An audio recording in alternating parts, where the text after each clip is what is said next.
Hello, everybody. Welcome to all of those who've joined our live stream today, which is being broadcast on Facebook and on YouTube.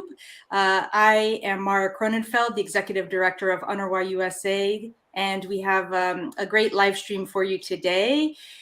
Before we let our guests introduce themselves, just wanted to say that we all know there's been a lot in the news lately about the technology sector and how it can do a better job of showing support for Palestine and Palestine refugees. And certainly there's a long way to go. We just want to say we support all of our brothers and sisters making their voices heard in this regard, especially at this moment. All three of our guests today, we are supposed to have three guests. Right now we have two, a third hopefully will be joining very shortly. But our guests have worked in the tech industry and currently work in the tech industry and have found each of them unique ways to contribute to awareness building and financial support for Palestine refugees. To our guests, we'll be asking each of you to share some of your experiences and how you've been able to influence the culture around you and mobilize supporters for Palestine and Palestine refugees. And I also at this moment should note that this conversation comes just as UNRWA USA is finalizing plans for our 2022 Bay Area Gaza 5K Run Walk, which is a fundraiser to support the mental health services for Palestine refugee children in Gaza. And it's going to be held on October 1st in San Mateo, California. This is so exciting for us. It's our first time back in the Bay Area in 5 years. We were last there in 2017. And as I mentioned, the 5K raises support for UNRWA-led mental health programs and services for Palestine refugees attending UNRWA schools in Gaza. And having recently visited Gaza myself, I can tell you such services are sorely needed for young people and, of course, their families. Young people and their families have suffered from compounded trauma of isolation and blockade. Hello, Salah. We're just getting an introduction going, and we'll let you all introduce yourselves in a moment. So nice to see you. And just was saying that, having recently been in Gaza, we have seen young people and their family who've suffered from compounded trauma of isolation and blockade, of poverty, and more often with inflation of basic foodstuffs, suffering from hunger, and of course COVID and military assault, including the one we witnessed most recently. A 15-year-old child in Gaza has experienced 5 military assaults in his or her young life. And finally, we have a 24-hour flash sale today, which is happening right now for the Gaza 5K. We are offering $29 tickets. This is just for 24 hours. $29 tickets, that's 58% off. And this exclusive discount will be available until midnight on the West Coast. So we hope all those listening who have not registered will register now. Please register at the link you should see on your screen shortly, which is gaza5k.org. gaza5k.org. And you can register to attend in person if you're in the Bay Area, or virtually if you're in the East Coast, like Salah and myself, or anywhere in the world. You can register virtually and join the fundraiser, walk on your own, and support mental health services for children in Gaza. And you can also put together a fundraising team and bring your colleagues and friends to support. Again, go to gaza5k.org to register. Excellent. So there's the link on your screen. So now I will turn to our lovely guests today and hear about how they've been able to leverage corporate support for Palestine, as well as raise awareness in the technology sector about Palestine and Palestine refugees. And I'd like actually to have everybody maybe first start by introducing themselves and their connection to UNRWA and Palestine and Palestine refugees is. And I think all of our guests today are Palestinian themselves. So you could tell us about where your family is from in Palestine. And maybe I'll start with Ronda and then go to Salah and then to Xena. So Fadlu, thank you so much. And please, you may start, Ronda. Lovely to hear from you. Thank you, Mara. Hi, everyone. My name is Ronda Gerard. I'm based here in San Jose, California. I have been working at Google for nearly a decade. My current role is leading a team that manages Google's partnership with organizations that aim to provide career advancement opportunities for groups that have historically been excluded from the tech industry. We focus on Black, Latinx, Native, and veteran populations, as well as people with disabilities and women in tech. And while I was born and raised in the Bay Area, my parents immigrated to the US from Jenin, Palestine. And I still have many aunts, uncles, and cousins living in Palestine. So the work of UNRWA is deeply personal for me. Thank you, Rhonda. Excellent. Now we can turn to Salah. Hi, thank you, Mara. Thank you very much for inviting me to participate here. My name is Salah Zalatimo. My family has been in Jerusalem for well documented for at least 160 years. We've been running what is now, I think, the oldest baklava bakery in the world, in the old city there. And my parents immigrated here to the U.S. just before I was born. I grew up in Pennsylvania, but I've been now in New York. I live in Brooklyn at the moment, but I've been here for most of my life at this point. I work. I'm the CEO and founder of Voice.com. It's an NFT platform focused on emerging artists. We are really the mission that we, I think there's a common thread here, is that we're really focused on empowering emerging artists from all walks of life. And so we have residency programs and initiatives where we provide some funding and other types of support and resources to artists from underserved communities, to come onto the platform and to learn about digital art and to try to start building their own livelihoods, to really support their passions in a way that wasn't possible before Web3 and blockchain came around. So I was very excited. I've been on the host committee for the GAZA 5K in Brooklyn for the past, I think, 5 or 6 years now. And this past year, I was very excited to be able to sponsor as a company the race, but also to integrate some of our products into the race. We'll be doing the same in San Francisco.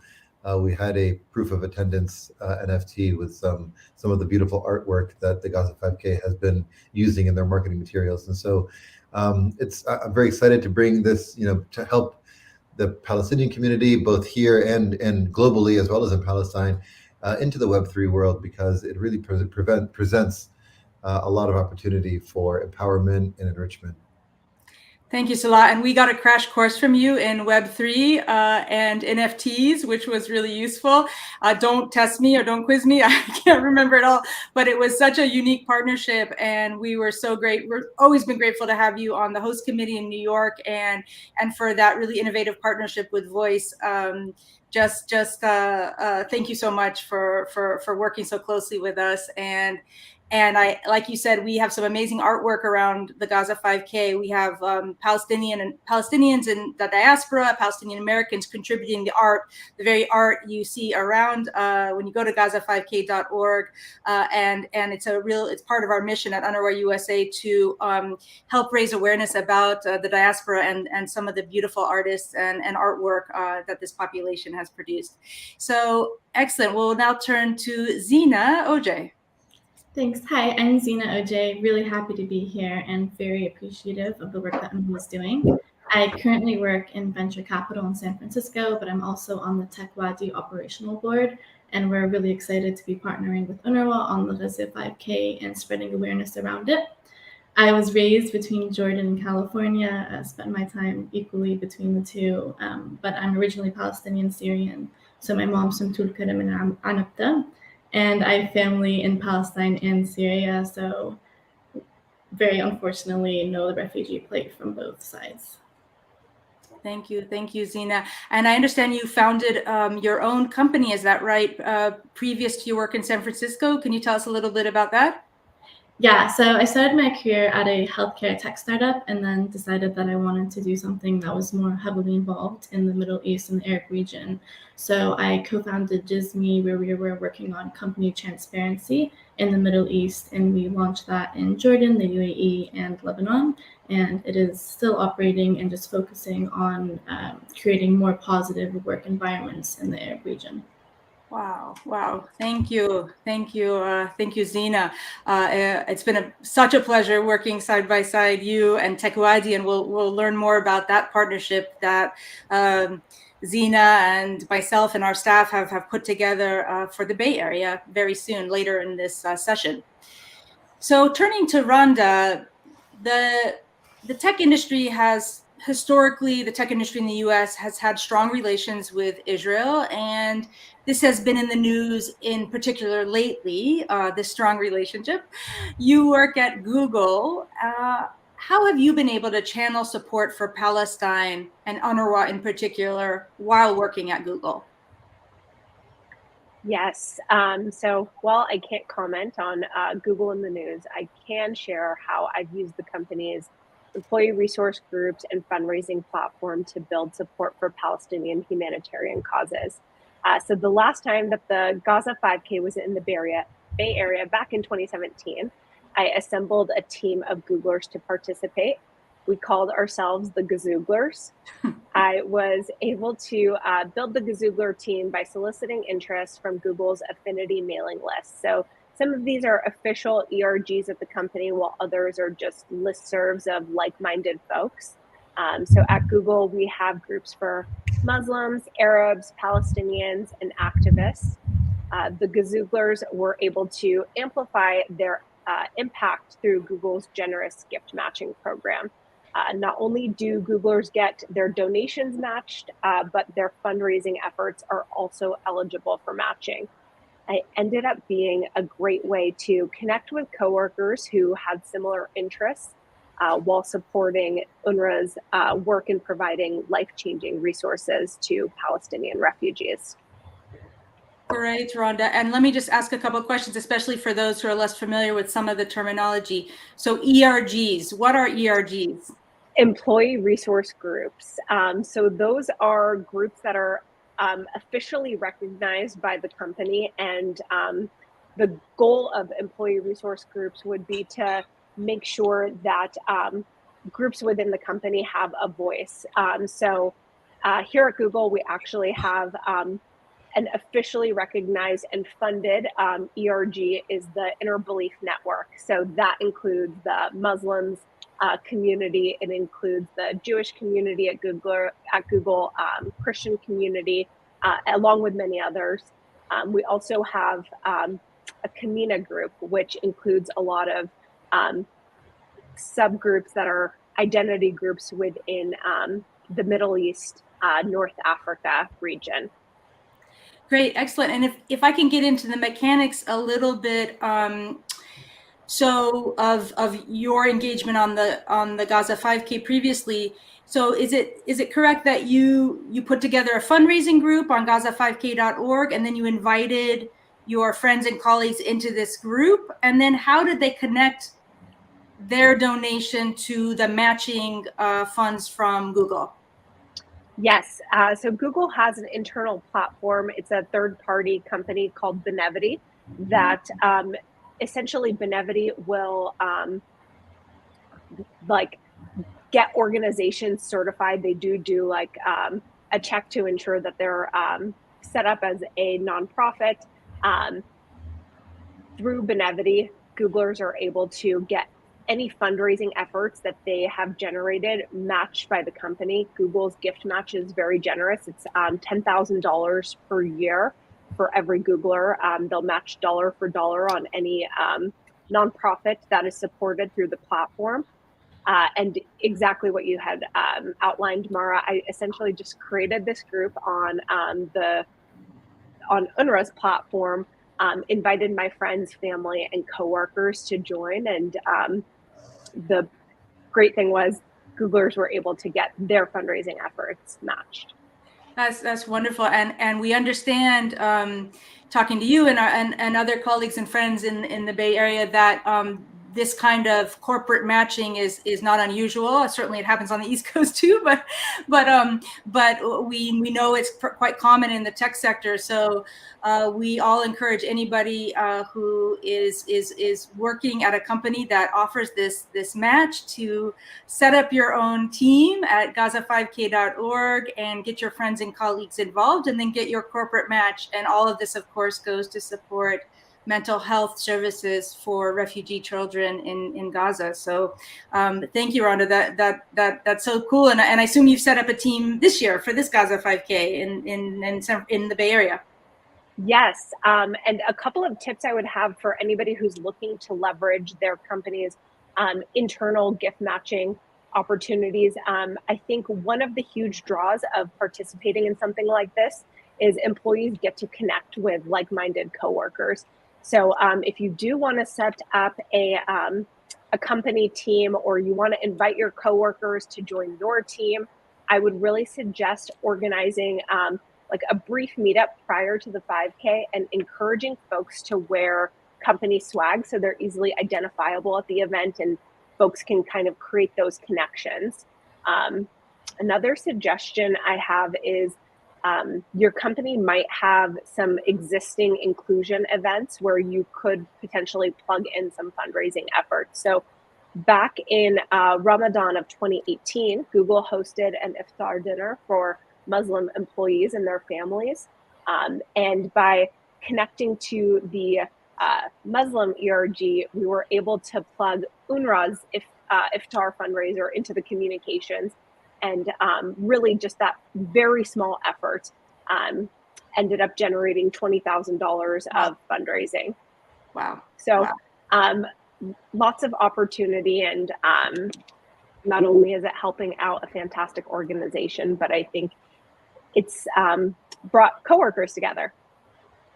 Excellent, Rhonda. Thank you for all your efforts. And Rhonda is a host committee member, as is Xena, of the Bay Area Gaza 5K. So we're grateful for your service on many different levels. So Salah, turning to you, and I know you do have to leave early, so certainly after this question and answer, if you need to go, please feel free. I know you have another commitment. So we talked already, you had mentioned that your company Voice partnered with UNRWA USA earlier this year at the New York City Gaza 5K in March.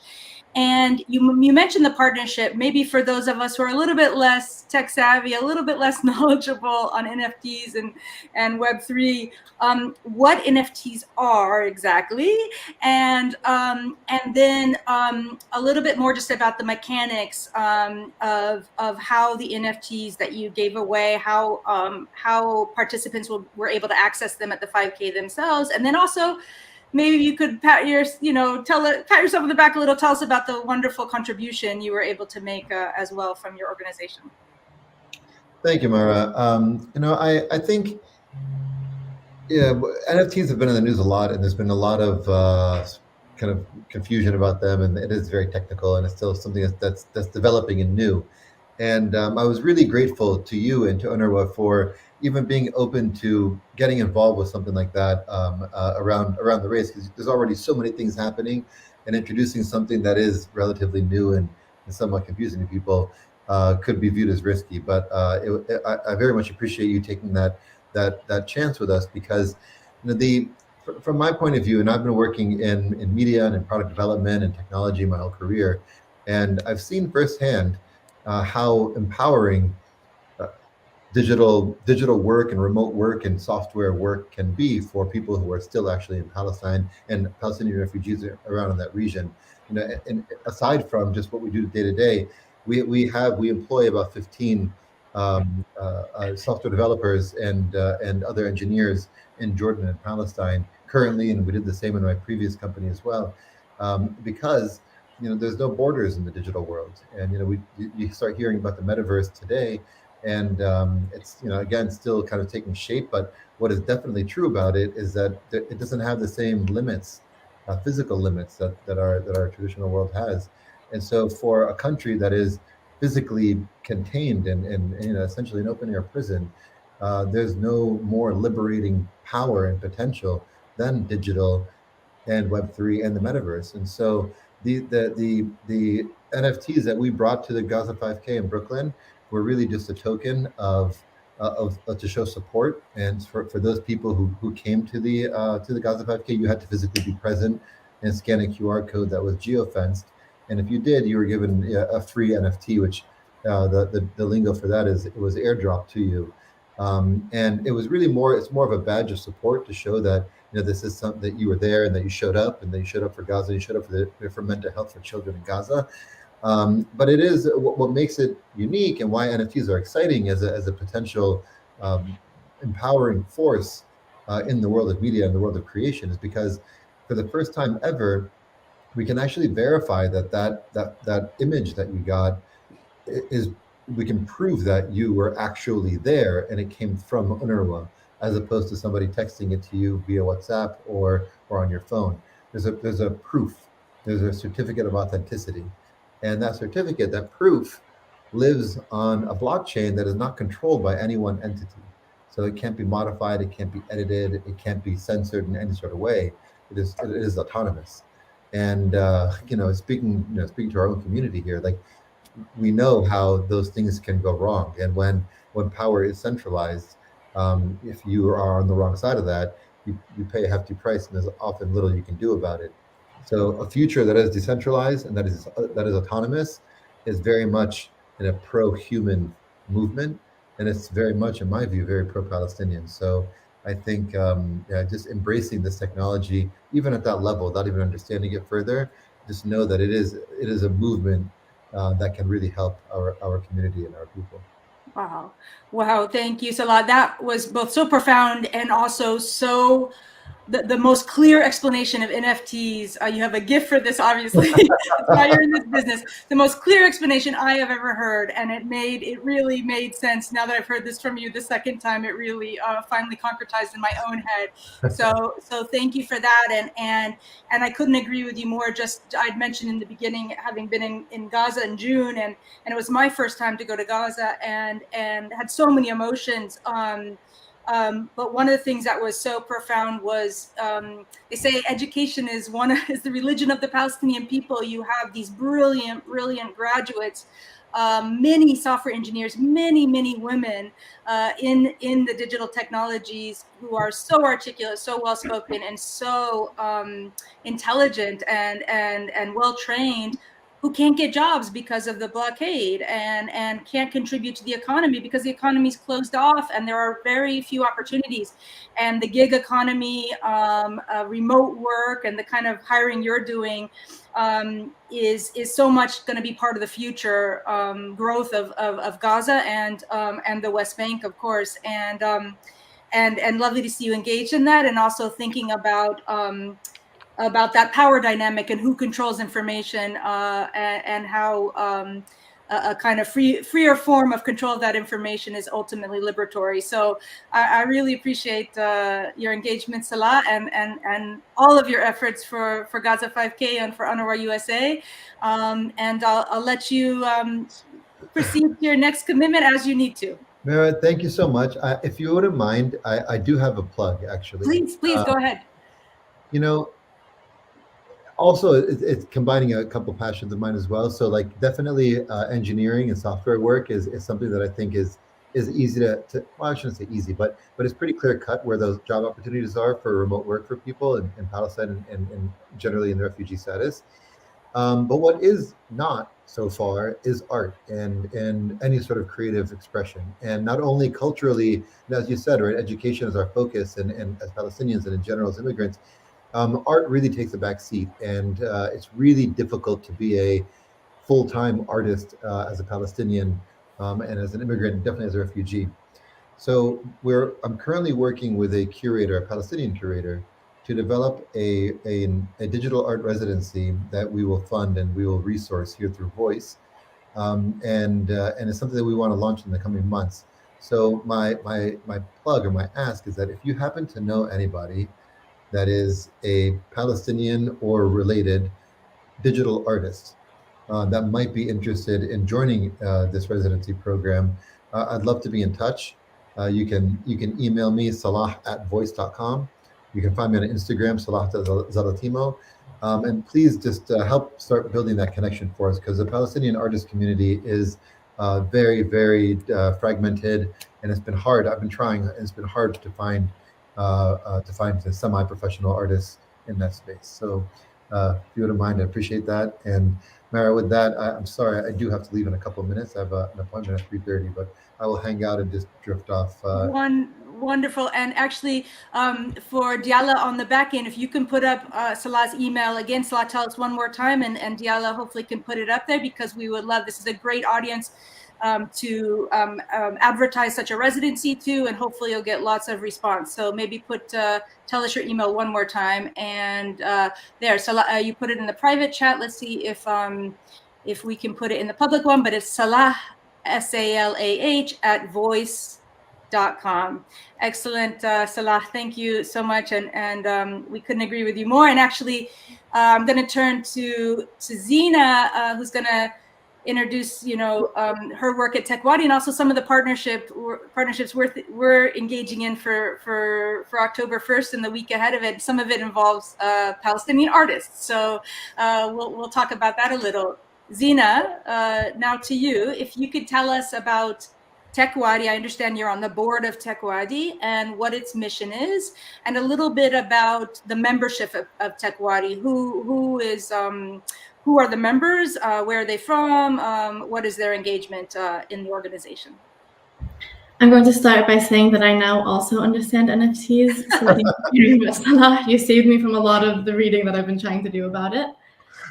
So TechWadi is a nonprofit, and what we're doing is we're working on building bridges between Silicon Valley and the Middle East and North Africa to support entrepreneurs. And we're also working on cultivating community in the diaspora. And I think, why is Palestine relevant to that? It's because it's impossible to think about entrepreneurship worldwide in the Arab region or in Silicon Valley without thinking about Palestinian refugees. So for me personally, one of my role models in San Francisco in the venture space is a Palestinian refugee that grew up in a refugee camp in Lebanon. And one of my favorite restaurants names in San Francisco was also started by a chef whose mom left Gaza. And I've also had the opportunity to mentor startups in Palestine, and they're some of the most remarkable founders I've met. And what their biggest barrier is the opportunity gap. And that's where tech companies like Google, like the smaller startups, really have a chance to jump in and add tremendous value.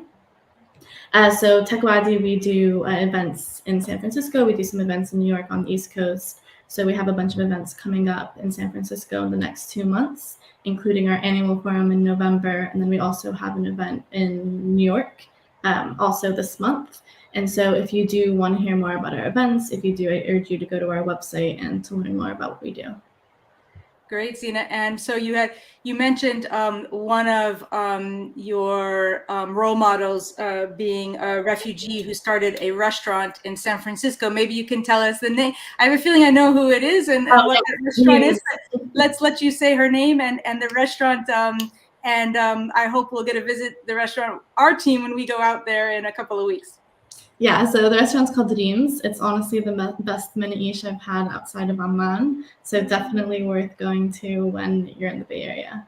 Great. And Reem is also coincidentally on the host committee of our GAZA 5K for the Bay Area. So we thank Reem so much and can't wait to try that Menaish in a couple of weeks. So wonderful. And Xena, as I mentioned, we're partnering with TechWadi. UNRWA USA is at this year's GAZA 5K in San Francisco. And maybe you can share a little bit with the audience. Of course, I know because we talk almost daily at this point, but how you'll be engaging with UNRWA USA on the 5K. And then kind of what the value is from TechWadi's perspective, why this is important to your organization. Yeah, so we're, of course, thrilled to be working with UNRWA and the team. It has been great talking to you every day, especially given the fact that many of our team have personal ties to Palestine. We have someone else that's actually in Palestine right now visiting family. So we're also, as part of our partnership, we're really excited to be hosting a fireside chat in San Francisco on September 29th. And Mara, I know you'll be speaking there, and we'll have a few other people from UNRWA and some Palestinian engineers speaking, and Palestinian food. We're also hosting a fundraising dinner and concert on September 30th. So if you are in the Bay Area, or if you know anyone in the Bay Area, feel free to email me at xena@techwadi.org or to subscribe to our TechWadi newsletter to learn more. And in terms of the value, I think across the board, the value of spreading awareness about mental health for Palestinian refugees and the work that UNRWA is doing is endless. To put it very simply, you can't care about mental health, access to opportunity, education, or human rights without advocating for Palestinians. The talent in Palestine, I think, as we all here know, is absolutely brilliant. And we have world-class engineers that are getting jobs at Google, Amazon, and Facebook through organizations like Manara. And it's only a matter of time before that talent is tapped into across the board, especially as we transition to flexible and remote working models. So we're really trying to help build that bridge and to connect companies to talent and also bring entrepreneurs here to Silicon Valley to learn more. And I think what we're also seeing is that there's other tech hubs coming up across the world, especially during COVID and after COVID. So there is a huge opportunity, like Salah said, to tap into that talent in Palestine. And because they're world class if you compare them to engineers in Silicon Valley, engineers in London, and it's just an opportunity barrier. Wonderful, wonderful. And I actually got to know Tekwadi from one of your events. I think it's the November, you bring in entrepreneurs from the region, right? And they're holding kind of panels and discussions. And that's how I learned about you and was awed by this presentation and these conversations. And so I encourage everybody to join who's not aware of this Tekwadi event to reach out to Xena. Xena, your email one more time. So people. Xena at tekwadi.org. Xena, ZEENA at tekwadi.org. Highly recommend participating and learning at this event that they hold annually. And Xena, you mentioned the panel discussion. So there will be a panel discussion actually about some of the topics we've kind of discussed today already, which is how we as UNRWA, we're UNRWA USA, and of course UNRWA, how we can build out the IT ecosystem in Gaza, and not by ourselves by any means, but in support of all of the amazing organizations working in this space in Gaza currently. And if I can, I want to do a shout out to so many of those organizations, Manara, as you mentioned, and actually Leila Abu Dahi, one of the co-founders of Manara, along with Ileana Montauk, will be at our panel discussion on September 29th in San Francisco. And she's also, Leila's also on our board, on our host committee of our Gaza 5K. And then also, of course, Gaza Sky Geeks, Gaza Gateway, and all of the other actors in this space in Gaza. And so UNRWA is looking into how we can support the collaboration among these many actors, so that we can together build up this ecosystem and help the Gaza Strip turn into the Silicon Coast, maybe, inshallah, as they say.